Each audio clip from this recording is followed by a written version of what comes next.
ऐसा। अगला प्रश्न दिव्या जैन दिल्ली से पूछ रहे हैं। नमोस्तु आचार्य भगवान, चौके में मिट्टी और कांच के बर्तन क्या उपयोग किए जा सकते हैं? नमोस्तु। चौके में मिट्टी के बर्तनों का उपयोग किया जा सकता है। आगम में यह उदाहरण मिलता है कि जब राम लक्ष्मण सीता वनवास में थे तब उन्हें मुनिराजों को आहार दान का सौभाग्य मिला। सीता के पास कुछ नहीं था, फिर भी सीता ने मिट्टी के बर्तन बनाए और मिट्टी के बर्तनों से ही मुनिराजों को आहार दान दिया। ऐसा आप श्री पद्म पुराण जी का स्वाध्याय करते हुए, है ना, जान सकते हैं। इसलिए मिट्टी के बर्तन यूज किए जा सकते हैं, परंतु उनकी भी अपनी विधि होती है। आपने अगर मिट्टी के बर्तन आज यूज किए हैं तो कल वे मिट्टी के बर्तन उपयोग में नहीं आ सकते, क्योंकि उनमें नमी बनी रहती है और जब तक उन बर्तनों में नमी बनी रहेगी आप उन्हें पुनः उपयोग नहीं कर सकते।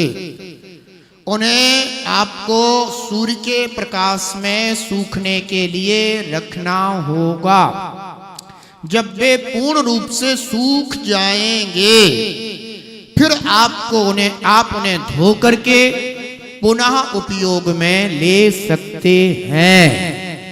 ऐसा नहीं हो सकता कि जो मिट्टी का बर्तन आप रोज यूज कर रहे थे उसी मिट्टी के बर्तन से आपने साधु जनों को आहार दान दिया।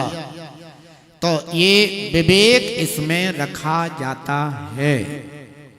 कांच के बर्तन पहले चौके में बिल्कुल भी यूज नहीं होते थे।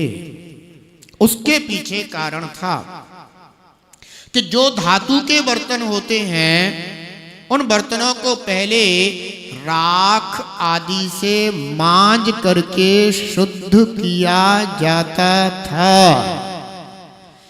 ठीक है ना। घरों में बर्तन की शुद्धि तभी मानी जाती थी जब वे बर्तन राख आदि से मांज लिए जाते थे, तभी उन बर्तनों को शुद्ध माना जाता था।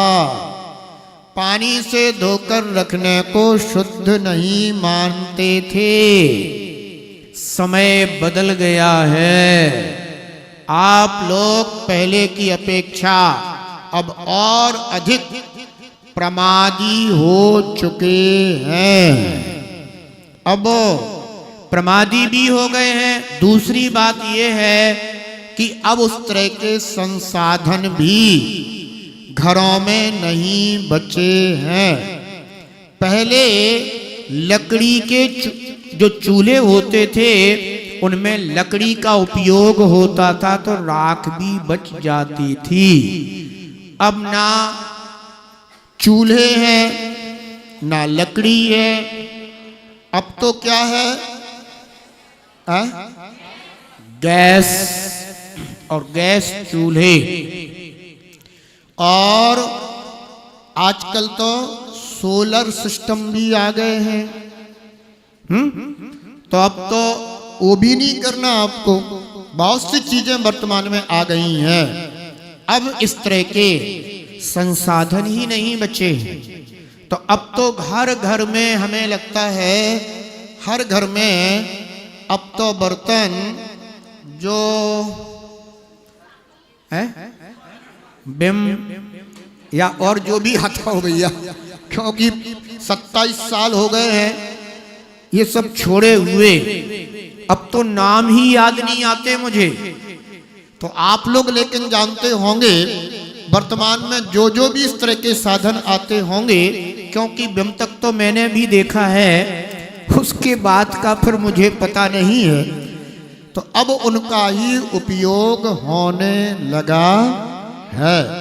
उसी से बर्तन धुल रहे हैं और धुल करके ही अब घरों में भी साफ हो रहे हैं। तो ये व्यवस्था तो अब कांच के बर्तनों के साथ भी हो सकती है।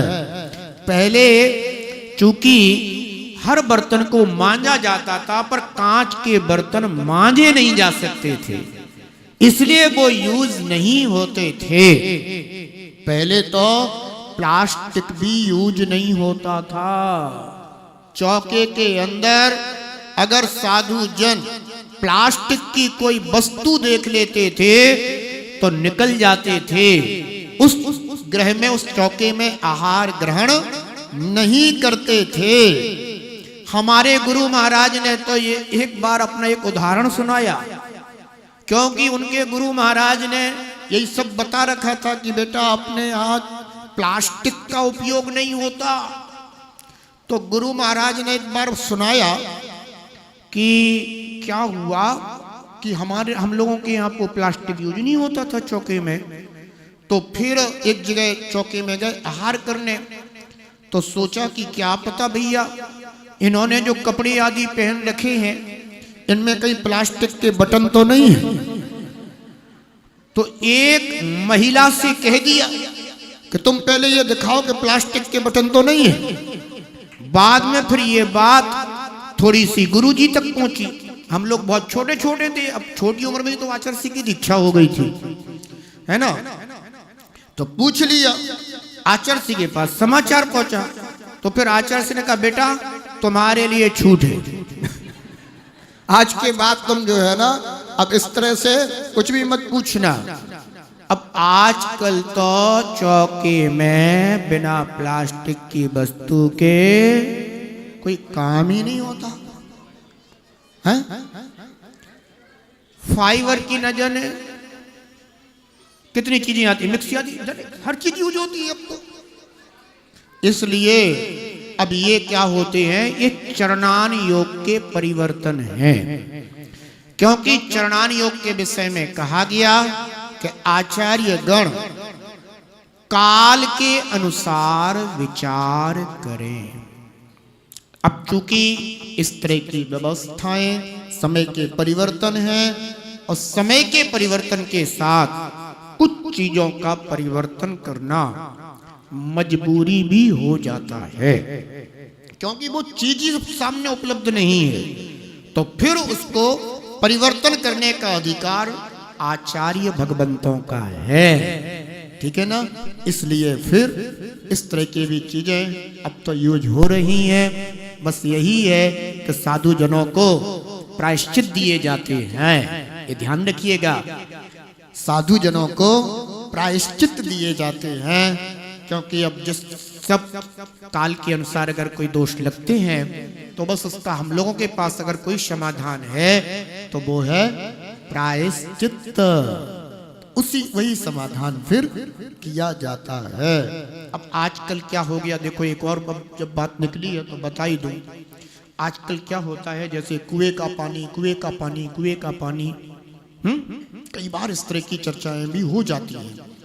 परंतु ये जो काल आ गया है ना, इस काल में विकलत्र जीव बहुलता से होने लग जाते हैं। पूर्व के काल में जैसे अपन चतुर्थ काल की बातें करते हैं, उस काल में विकलत्र जीवों की संख्या कम रहती थी। इस काल में विकलत्र जीव बहुलता से उत्पन्न होने लग जाते हैं। अब कई बार ये देखा जाता है कि बरसात के दिन हैं, नगरों में कुएं बचे नहीं, दूर से पानी आ रहा है। बारिश में न जाने रास्ते में कितने केंचुए उत्पन्न हो जाते हैं। कच्चे स्थान तो दूर की बात है, पक्की सड़कों पर ही केंचुए उत्पन्न हो जाते हैं। जब दूर से पानी आता है तो न जाने कितने जीवों की विराधना हो जाती है। चातुर्मास करते हैं इसलिए कि जीव हिंसा से बचे रहें, और पता चलता है ये हमारे आंखों देखी की बात थी, है ना, आंखों देखी बात थी, है। हाँ, एक बार मैंने बताया था। तब से फिर ऐसा कि भैया अपन सूक्ष्म जीवों की तो रक्षा की बात कर रहे हैं कि साहब पानी छान करके होना चाहिए, उनमें सूक्ष्म जीव हैं, और यहां देखो तो स्थूल जीवों की कितनी हिंसा हो रही है। इससे अच्छा तो जो घर घर में व्यवस्था है वो ज्यादा बेटर है। ऐसे साक्षात हजारों जीवों की विराधना होने से ये सब क्या है, काल के परिवर्तन माने जाते हैं, जिसमें हिंसा कम हो और निर्दोषता ज्यादा हो, ऐसा कार्य करने योग्य होता है। इसलिए समय के परिवर्तन है। अभी तो समय पंचम काल चल रहा है, आगे चल करके अभी तो समय न जाने किन किन परिस्थितियों को खड़ा कर देगा और किन किन परिस्थितियों से साधु जनों को भी गुजरना पड़ेगा, अपनी चर्या को यथोचित बनाना पड़ेगा। ठीक है ना। तो इसमें साधु जनों का दोष नहीं होता है, ये सब काल परिस्थितियां हुआ करती हैं, जिनके अनुसार चिंतन और विचार करना होता है। ऐसा आइए शेष प्रश्नों को कल के क्रम में रखा जाएगा।